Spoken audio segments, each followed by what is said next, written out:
A medical device tubing misconnection is when a connection is made between devices that were not intended to connect, unintentionally delivering medication, oxygen, or fluid to the wrong place.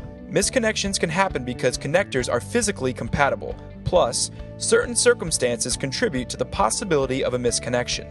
I'm Dr. Peggy Gunter. I'm a nutrition support nurse and work for the American Society of Parenteral and Enteral Nutrition. In 2006, the Joint Commission came out with a Sentinel event alert and really said that you needed a physical barrier, a forcing function, different kind of connector in order to prevent these misconnections. At the same time, some European efforts were going on, and the FDA thought it was wise to begin an ISO process, an International Standards Organization process, looking at these misconnection issues.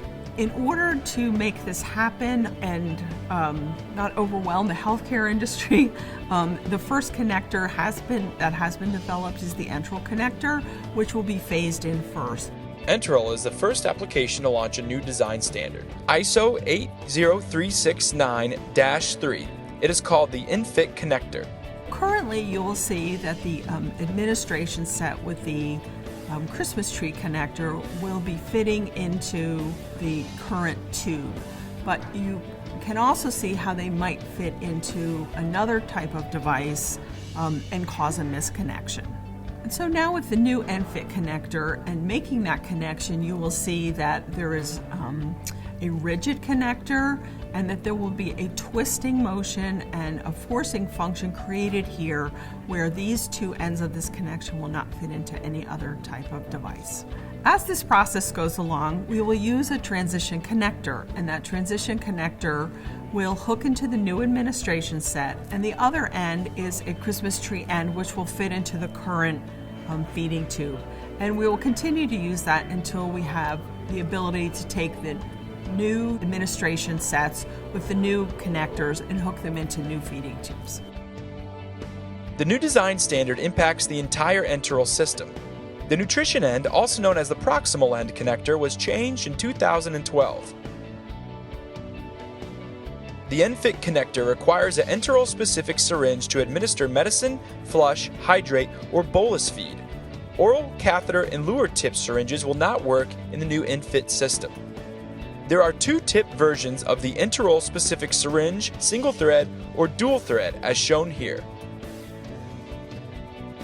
Administration sets will have the new female ENFit connector for pump set, gravity set, and other bolus feed or venting devices. Feeding tubes or extension sets for skin-level, low-profile devices will have the new male connector for NG tubes, G tubes, and J tubes. In order to help organizations flow through existing inventory and minimize disruption to therapy, the ENFit transition connector will allow temporary fitment from the new ENFit connector to current feeding tube ports. Pending FDA 510(k) clearance, the transition will begin with administration sets in the first quarter of 2015 in the United States, Canada, and Puerto Rico. Enteral-specific syringes will follow in the second quarter of 2015 and feeding tubes in the third quarter. These are target dates for availability and are subject to change. This is a global initiative and will be introduced throughout the world over time. Anticipated timing for the introduction of these new connectors in Europe and other markets throughout the world will be administration sets and enteral-specific syringes in the third quarter of 2015 and feeding tubes in the first quarter of 2016. So we want to remind you to take this program information that you've learned about and take it back to your institutions, your facilities. The way that you can learn about this information, get more information, and stay in the loop with communication is to go to stayconnected2014.org.